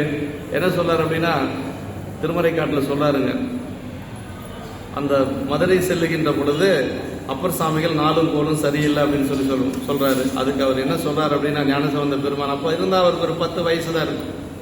இறைவன் மேல எவ்வளவு நம்பிக்கைன்னு நம்ம பார்க்கணுங்க. என்ன சொல்றாரு, பரசுபது நம்பெருமான் கடல் என்றால் பழுதுவன் தனையாது அப்படிங்கிறார். ஒரு அந்தன குழந்தை சொல்லுது, 10 வயசு அந்தன குழந்தை சொல்றாரு பாருங்க, பரசுபது நம்பெருமான் கடல், இறைவனுடைய திருவடி வணங்கக்கூடியவங்களுக்கு துன்பம் இல்லை அப்படிங்கிறார். எந்த ஒரு இடையூறும் வராது, அந்த ஒரு நம்பிக்கை இருக்கணும். அதுதான் ரொம்ப முக்கியம். பரசுவது நம்பெருமான் கடல் என்றால் பழுதுவன் தனையாது. அப்பர் சாமிகள் சொன்னது அப்ப என்ன அப்படின்னா, அது அனுபவம். அப்பர் சாமிகள் தன்னுடைய அனுபவத்தை சொல்றாரு. அப்படி அந்த அளவுக்கு பற்றிருக்கிறாரு. சமணர்களுடைய நிழல் கூட அவர் மேல படக்கூடாது அப்படிங்கிறதுல கவனமா இருந்தார் அப்பர் சாமிகள். சமணர்களால் பட்ட துன்பம் அவங்க நிழல் கூட அந்த குழந்தை மேல படக்கூடாது அப்படிங்கிறதுல ரொம்ப கவனமா இருக்கு. அதனால தான் அவர் வந்து நானும் வரேன்னு சொன்னார். இல்லை தேவையில்லை, நானே பார்த்துக்கிறேன், எனக்கு ஆலவாய் பெருமானுடைய திருவருள் முன்னிற்கிறது என்று சொல்லி போனார். கடைசியாக விடைபெற்று செல்லுகின்ற பொழுது அருமையான இடம். அவர் என்ன சொல்லிட்டு போறாருன்னா, திருநீரே இல்லாத மதுரையம்பதியில் 2 பேர் தான் திருநீர் பூசியிருக்காங்க. குலச்சிறை நாயனாரும் மங்கையர்க்கரசியாரும். அவங்க 2 பேர்த்தையும் மட்டும் பார்த்துட்டு வந்துடுறேன், வேற ஒன்றும் செய்யலை அப்படின்னு சொல்லி சொல்றாரு. ரொம்ப முக்கியமான இடங்க அதெல்லாம். திருநீர் பூசறைகளை பார்க்கறதுக்கு ஞானசம்பந்த பெருமான் எங்கே போறாருன்னா, திருமறைக்காடு எங்கே இருக்குங்க, திருமறைக்காட்டிலிருந்து வேதாரண்யம், திருமறைக்காட்டிலிருந்து மதுரையம்பதி போறார். எல்லையில்லா நீர் போட்டும் இருவரையும் சென்று காணும் கருத்துடையேன், அங்கு தீங்கு புரி அமரர் செயல் அறிவித்து சைவம் பாரித்தன்றி வேறு ஒன்றும் செய்ய ஆணையமதே அப்படின்னாரு. ஆணை நமதேன்னு ஞானசம்பந்த பெருமான் கோளறுபதிகத்தில் பாடுறாரு. ஆனா உங்களுடைய ஆணை நான் சென்று வருகிறேன் என்று சொல்லிட்டு போறார். 2 பேர் திருநீர் பூசிருக்காங்க, அந்த 2 பேர்த்தையும் பார்த்துட்டு வந்துடுறேன் என்று சொல்லி ஒரு உறுதி வார்த்தை கொடுத்து கொண்டு செல்லுகிறார் அப்படின்னு சொல்லி புராணத்தில் பார்க்க முடியுது. அப்ப ஒரே ஒரு பெருமானுடைய வருகை ஒருத்தருக்கு இன்பத்தை கொடுக்கிறது, இன்னொருத்தருக்கு பயத்தை கொடுக்குது. இப்ப மார்க்கண்டேயருக்கு ஒரு இன்பம் கிடைச்சது, அதே காலனுக்கு துன்பமாக இருந்தது என்று சொல்லி சொல்ற.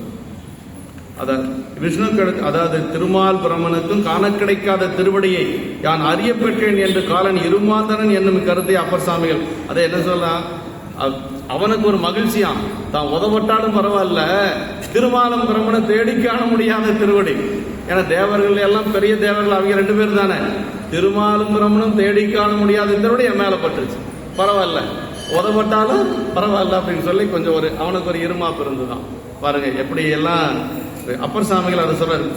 மேலும் அறிந்தலன் நான்முகன் மேற்சென்று கீழிடந்து மாலும் அறிந்தலன் மாலுற்ற தேவலி பாடு செய்யும் பாலன் விசை சென்று பாசம் விசிற மறிந்த சிந்தை காலன் அறிந்தான் அறிதற்கு அறியான் கடலடியே என்று சொல்லி, எப்படி அவங்க 2 பேரும் பார்க்க முடியாத திருவடி நான் பார்த்துட்டேன், அதனால அது ஒன்னே எனக்கு போதும் என்று சொல்லி காலன் வந்து மகிழ்ந்ததாக அப்பர் சாமிகள் தன்னுடைய தேவாரத்தில் பாடுறாருங்க. இது திருவருத்தத்தில் வந்து நகைச்சுவை பட அருளிய அழகு காண்க என்று சொல்லி தேவார திருவாக்கு நினைவூட்டி ஆசிரியர் பாலனாம் என்றும் வழிபாடு செய்யும் காரணத்தால் எதிர்வந்தார் என்ற கருத்தை குறிக்க பற்று என்றும் நான்முகன் மாலும் அறிவு என்ற மாலும் நான்முகனும் காணா என்றும் கூறியவற்றால் என்று சொல்லி முன்னோர் மொழி பொருளை என்று அவர் மொழியும் பொன்னே போல் போற்றும் என்று எடுத்துக்காட்டி அருமை நோக்கி என்று சொல்லி சொல்றார். பெருமான் வந்து நமக்கு அப்பர் சாமி சொல்றாரு இல்லைங்களா, மறைய நின்றுடன் மாமணி சோதியான் என்று சொல்லி. பெருமான் எல்லாம் இல்லாத இடமே இல்லை, எங்கு நிறைந்திருக்கக்கூடிய பரம்பொருள். ஆனா எப்படி இருக்காருன்னா மறைவாக இருக்கிறார். எப்ப வெளிப்படணுமோ அப்ப வெளிப்படுவார்கள். அது எப்ப வெளிப்படுவார், உறவுகோல் நட்டு உணர்வு கையிற்றினால் முருக வாங்கி கடைய முன்னிற்கு வேண்டாம். அதுக்கு காரணம் சொல்ற, எப்படி சாமி வந்து முன்னாடி நிற்பார் அப்படிங்கிறதுக்கும் காரணம் சொல்றார். இது மாலும் நான்முகனும் பற்றில்லாத திருவடியை தேடிய மேல் வெளிப்படாது, பின்னர் இறைஞ்சிய போது வெளிப்பட்டனர். ஆமா, 2 பேரும் அந்த ஆணவம் அடங்கியதுக்கு பிறகு பெருமான் வந்து தரிசனம் கொடுத்தார். செங்கனானும் திருமாலும் எங்கும் தேடி திரிந்தும் காண்கிறேன், இங்குற்றேன் என்று லிங்கத்தே தோன்றினான் பொங்கு செஞ்சடை புண்ணியமூர்த்தி ஏன்னு லிங்கபுராண குறுந்தொகையில கடைசி பாட்டில் சொல்லாருங்க. எல்லாம் பக்கம் தேடி காண முடியல, அப்புறம் திருவடியில சரணடைஞ்சாங்க. சரணடைஞ்சதுக்கு பிறகு இங்குற்றேன் என்று லிங்கத்தை தோன்றினான் பொங்கு செஞ்சடை புண்ணியமூர்த்தி அப்படின்னு சொல்லி அந்த பாடல் முடியும். நன்று நகு நான்மலரால் நல்லிருக்கு மந்திரங்கொண்டு ஒன்றி வழிபாடு செயல் குற்றவன் தன் ஓங்குயிர் மேல் கன்றிவரு காலனுயிர் கண்டவனுக்கு அன்றளித்தான் என்று சொல்லி ஞானசம்பந்த பெருமானும் தன்னுடைய தேவாரத்தில் காலனுக்கு அருள் செய்ததை சொல்லியிருக்கிறார்.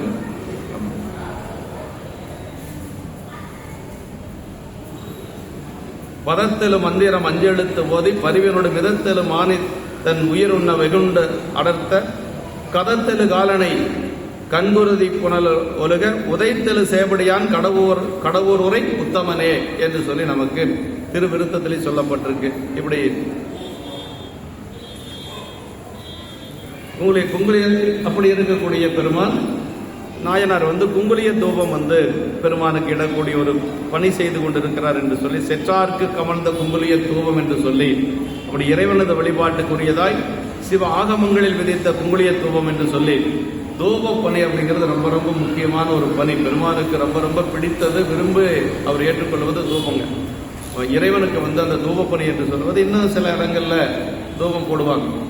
எல்லா சாமிகளுக்கும் தூபம் போட்டு வருவாங்க. வழிபாடு செய்கின்ற பொழுதும் தூபம் போடுவாங்க. அதான் சொல்றாரு, இறைவனது வழிபாட்டுக்குரியதாய் சில ஆகமங்களில் விதித்த குங்குளிய தூபம், திருவிளக்கு, தூபமும் வழிபாட்டுக்கு இன்றியமையாத பொருள்கள். திருவிளக்கு அதே மாதிரி விளக்கு, நம்ம திருவிளக்கு தூபம் ரெண்டுமே சலம் பூவோடு தூபம் மறந்தறியேன், தமிழோடு இசைப்பாடல் மறந்தறியேன், அப்பர் சாமிகளுடைய தேவாரத்தில் சொல்றாரு இல்லைங்களா. அதனால இதெல்லாம் சாமிக்கு ரொம்ப முக்கியமானதுங்க. விரும்பினல் விளக்கு தூபம் விதியினால் இடவல்லாருக்கு கரும்பினில் கட்டி போல்வார். அப்படின்னா கரும்புல எப்படி இனிப்பு சுவை மாறாமல் இருக்குதோ அது மாதிரி இது மாதிரி எல்லாம் செய்யக்கூடியவர்களுக்கு பெருமான் அப்படி அருள் செய்வான் என்று சொல்லி சொல்றாருங்க. சங்கொலி பித்திடும் மின்சிறு காலை தடவலையில் குங்குலிய புகை கூட்டென்றும் காட்டி என்று சொல்லி திருவாரூர் தேவாரத்தில் அப்பர் சாமிகள் சொல்றாருங்க. இங்க தூபத்தை குறித்தது நாயனாரது சரிதவாசம் கமழ்வது குறிக்க என்று சொல்லி சொல்றாரு. 5 வகையான தூபம் இருக்குங்க. அதுலேயும் நமக்கு குங்குளிய ஒன்று தான் தெரியுது, அது போக நிறைய தூபங்கள் எல்லாம் இருக்கு என்று சொல்லி குங்குளிய தூபம் அதில் ஒன்று என்று சொல்லி சொல்றாருங்க. குந்துருகன் துய்ய பெரும் கருப்போரம் துண்ணிய காரகில் வெண்மை எய்திய சந்தனம் இனிய குக்குழுவும் என அறிய என்று சொல்லி சிவ தர்மோத்தரத்தில் வந்து சொல்லப்பட்டிருக்கு. 5 வகையான நறுமண பொருள்கள் சொல்லப்பட்டிருக்கு. சாலவே நிறைந்து மிக்க செறிவும் பரப்பும் குறித்த ஒரு பொறுப்பேன் என்று சொல்லி உள்ளார்ல சிவ திருப்பணி செய்தல் குளராயினார். இப்படி எல்லாம் திருப்பணி செய்து கொண்டு நாயனார் அந்த பதியில இருந்திருக்கிறார். சிவப்பணி எதுவும் செய்யாத ஏனையோர் பிறந்தும் பிறவாதவர் எனப்படுவர் என்பது குறிப்பின்றது. பேசாத நாளெல்லாம் பிறவா நாளே. ஏதாவது மனிதனாக பிறந்தோம் அப்படின்னா என்ன முடியுமோ அதை செய்யணும் நம்ம, இல்லைங்களா? எல்லாரும் செய்யற மாதிரியே நம்ம பெருசாக செய்யணுங்கிறது கூட இல்லை. ஏதாவது ஒரு பணி செய்யணுங்க. அப்படி எதுவுமே செய்யலை அப்படின்னா அவன் பிறக்காம இருந்ததே பரவாயில்லை. அதான் பேசாத நாளெல்லாம் பிறவா நாளே என்று சொல்லி அப்பர் சாமிகள் சொல்வது போலதான் ஏதாவது ஒரு சிவப்பணி செய்யணுமா. அதாவது புலரானார் என்று சொல்லி நாமக்கல் சொல்ற கோணத்தில் சொல்வார். அது மாதிரி சொல்ற. அடுத்த திருப்பாட்டு, கங்கை நீர்களிக்கும் சென்னை கண்ணுதல் எம்பீராக்கு பொங்கு குங்குளியத்துவம் பொலிவுற போற்றி செல்ல அங்கவர் அருளினாலே வறுமை வந்து அடைந்த பின்னும் தங்கள் நாயகருக்கு தாமுன் செய்வனே தவாமை வைத்தார். ரொம்ப வறுமை வந்துருச்சு, நல்ல செல்வாக்கா இருக்கிறாரு. இப்ப என்னாச்சு, வறுமை வந்தது. வறுமை வந்த பொழுதும் அந்த பணியை விடாம செய்யறாருங்க. அதான் நாயன்மார்களுக்கு நமக்கு இருக்கக்கூடிய வேறுபாடு. அவங்க எப்பொழுதும் பெரியவங்க அப்படிதான் இருப்பாங்க. அதாவது கங்கையின் நீர் ஒளித்தற்கிடமாகிய திருமுடியும் நுதல் கண்ணுடைய சிவபெருமானுக்கு, அதாவது நெற்றிக்கண்ணையுடைய சிவபெருமானுக்கு மேற்செறிந்து பறந்து கிளம்பும் குங்குளிய தூபத்தை சிறப்பு பொருந்தி விளக்கும்படி தவிராது பேணை செலுத்தி வந்தாராக. அவரது திருவருளினாலே வறுமை, இந்த இடத்துல அருள் தான் சொல்றாரு. அங்கவர் அருளினாலே வறுமை வந்து அடைந்த பின்னும். ஆமா, இங்கே வந்து அருள் தான் சொல்றாரு.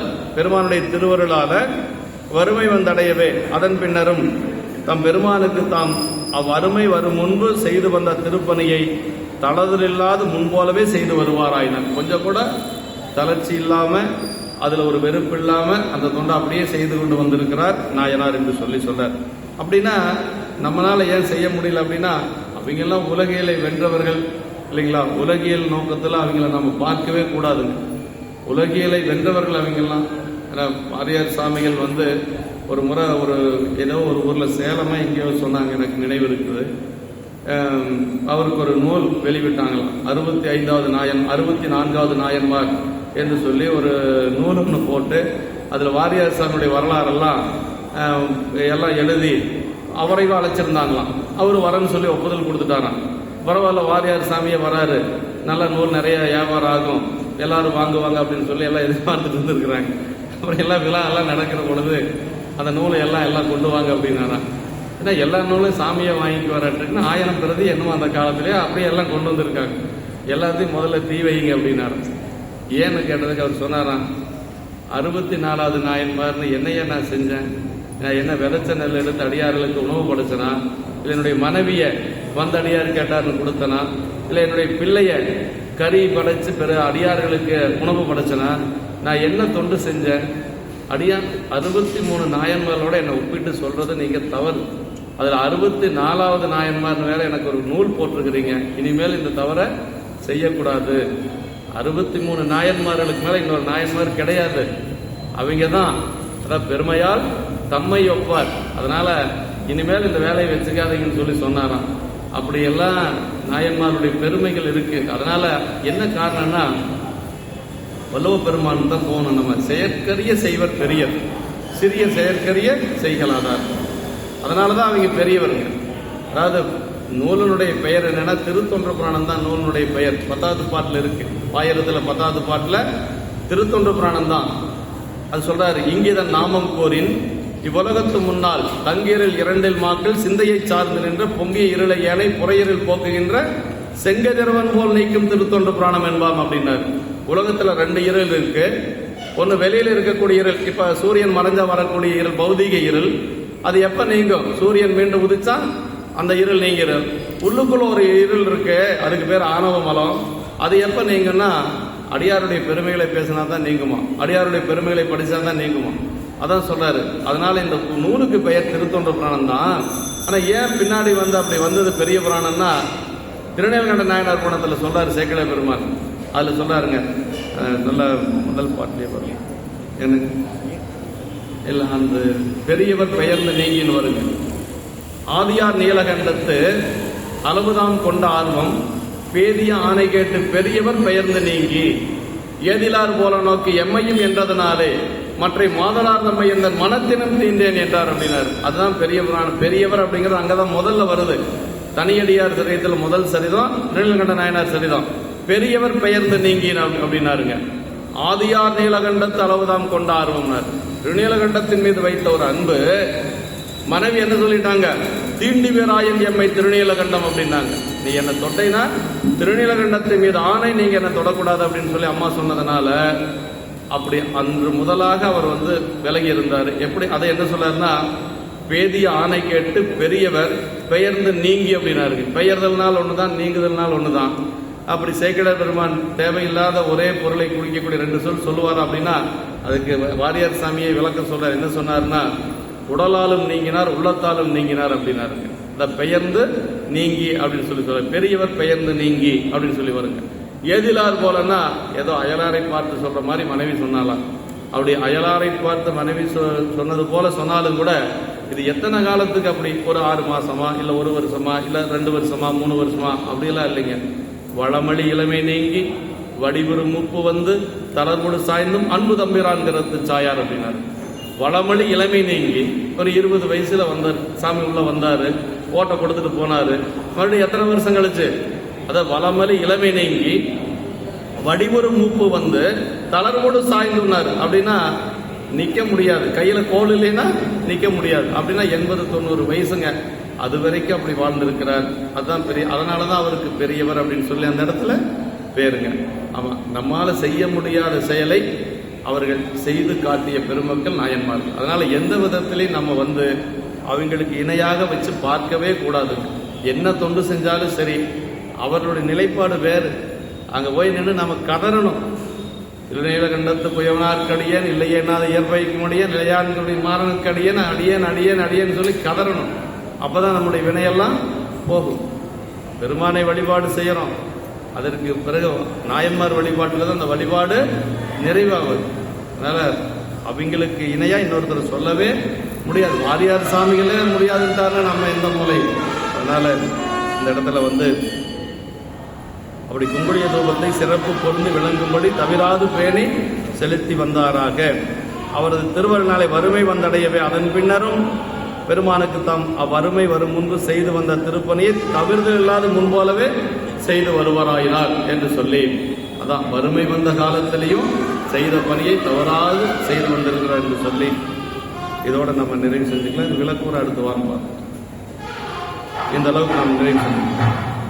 என்றும் இன்பம் பெருகு முயல்வினால் ஒன்று காதலித்துள்ளமும் ஓங்கிட மன்றுளார் அடியாரவர் வான்புகள் நின்றதெங்கும் நிலைவு உலகலாம். வான்முகில் வளாது செய்க மலிவலம் சுரக்க மன்னன் கோன்முறை அரசு செய்க குறைவிலாது உயிர்கள் வாழ்க நான்மறை அரங்கலொங்க நெற்றவம் வெள்ளி மல்க மேன்மைகொள் சைவநீதி விளங்குக உலகமெல்லாம்.